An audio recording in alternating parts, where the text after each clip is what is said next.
Ayubuan. First, a sincere thank you to the Sri Lanka Tea Board, Colombo Tea Traders, and all of the organizers for putting on a truly epic event. We're just at the beginning, apparently. Thank you to Niraj, thank you to Anil, thank you, Ganesh, wherever you are, for this invitation to allow me to speak to you. I think that we're going to see this morning that, or have already seen this morning, that consumers around the world aren't actually as different from each other as we think they might be. So I don't think I can start to talk today about what's hot in North America before giving you a glimpse of why you should care about what's hot in North America. Based on the first quarter of 2024, according to the World Bank, the United States had the highest GDP per capita of any country in the world, and Canada, little old Canada, comes in at number 2. In terms of annual growth, that translates to the third highest rate of global growth for the United States, and number 3 for the United States, I apologize, I mistook on the graph, and number 5 for Canada. These are growing markets, and growing markets mean growing opportunities. So I hope I have your attention now. So as you all know, we've been tasked this morning in these sessions to talk about what's hot, which I will get into in a moment. But I really believe that in order to do that, we need to understand markets, any markets. We need to look outward and understand the world that we operate in, understand the consumer's mindset, and then figure out how do we fit into that picture. And if there's one word that we can use to describe the world at the moment, and as we've heard, throughout many points in history, it's volatility. From a pandemic to a war, from an economic crisis to a climate crisis, the rise of populism, and with more elections this year than the world has ever seen before in history, it feels like the world is shifting. And what that's resulted in are global citizens that are filled with unease and anxiety. And they're searching for authenticity, and they're searching for community. The increase in online groups in North America discussing the word nihilism is astounding. People are disillusioned, particularly younger generations, and more than 50% of young people between the ages of 16 to 25 say they feel sad, they feel anxious, they feel powerless, and they feel guilty just on the subject of climate change alone. This anxiety is really what's at the core, which has led to the search for wellness.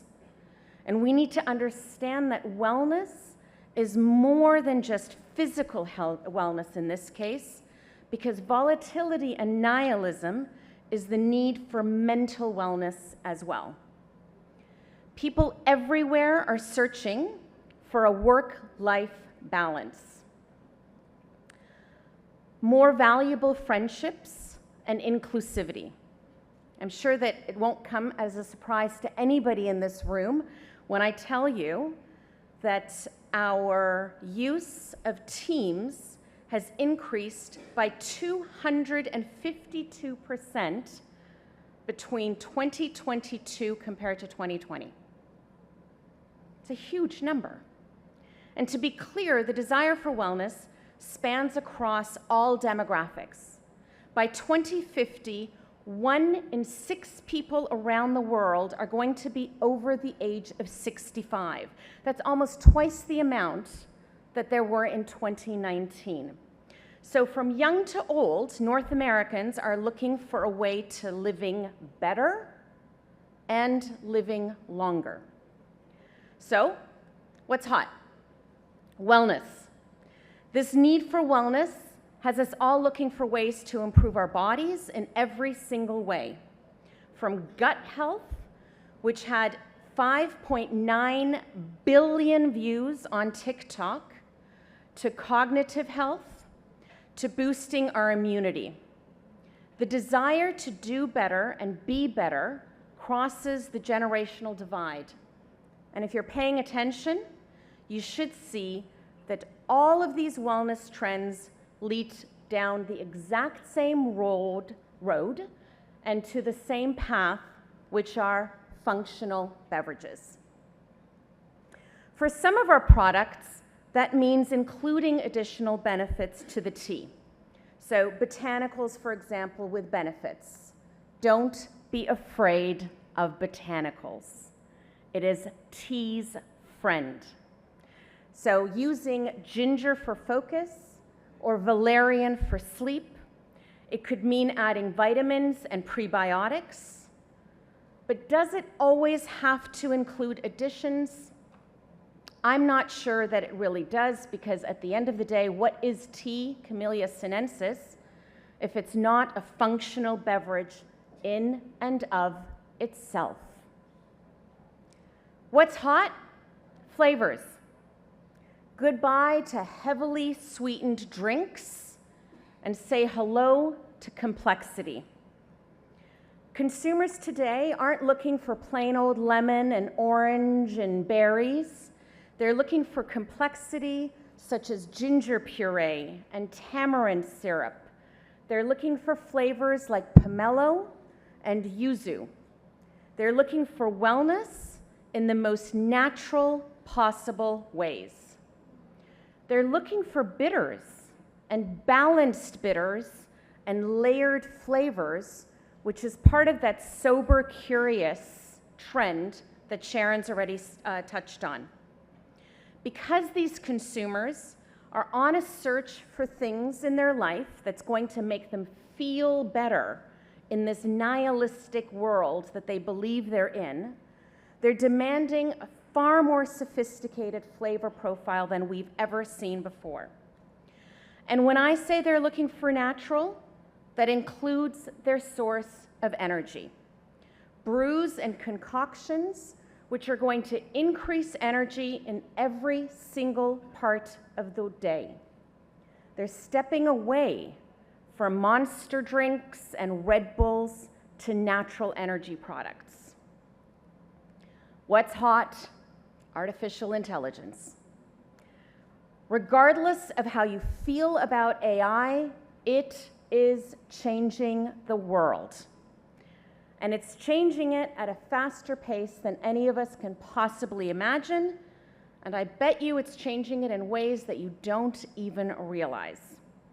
The digitization of packaging has led to the ability to be fully transparent about your product, telling your full story to your customer by a simple scanning of a package. And for you, if you use it properly, it means being able to collate and understand your customer and what your customer thinks about your product and a new product launch at a faster pace than you've ever been able to do before. You're able to expand on your new product line, or if it's not successful, you can change that product line at a faster pace than we've ever been able to do before. AI has even crept into wellness. This is North America's hottest trend right now, and it's called personalized nutrition. Simple blood analysis that's going to provide you, that does provide you, I'm not talking about the future, I'm talking about what exists today. Blood analysis that's going to provide you with your very own personal nutrition plan, because my nutrition plan is different from yours and yours and yours and yours. Or it could be wearable monitors, again, existing today on the market, that will tell you what to eat and when to eat it according to the amount of glucose in your bloodstream at any given moment. So my question to everybody in this room is, where is tea in this world?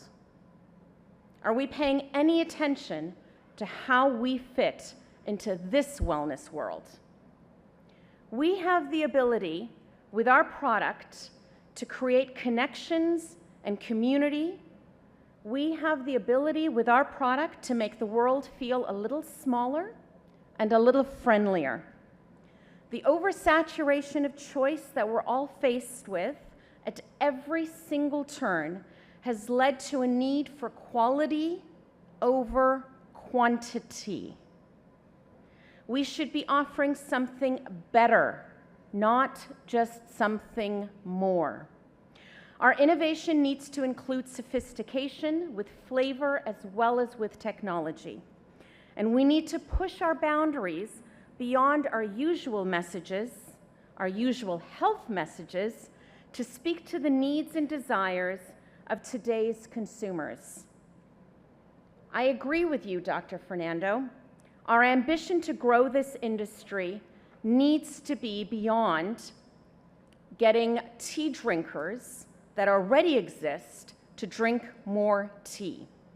Our ambition should be to speak to those who actually do not drink tea. And that means we have to take a very serious look at the world that's changing around us at lightning speed and keeping up with the consumer that lives in that world. Because that's what other beverages with whom we fight for shelf space are doing every single day. This market that we're in today, this very market today, these trends that we're hearing about today, these consumers, they should all belong to tea. We should not have to fight with other beverages for these consumers. So what's hot is marketing that adapts to consumer behavior, and what's not is continuing business as usual. Thank you.